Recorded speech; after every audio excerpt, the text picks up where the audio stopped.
g'day. Here's a life hack that I've just come up with today. When you need to add chemicals to your pool, usually it says add in the slurry mix. In this case, you can add some stabiliser as you come around. Have a look at this. I've tried half to start this already. So, here's your outlet down there for the pool. You simply hold it there.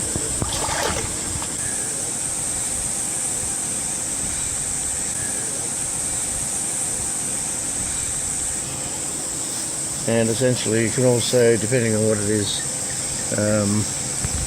also do it at the intake. When you're adding buffer like bicarb soda, it's a much finer thing. So, not easy with one hand, so you just stir it up a bit there. And it'll mix. Easy with 2 hands.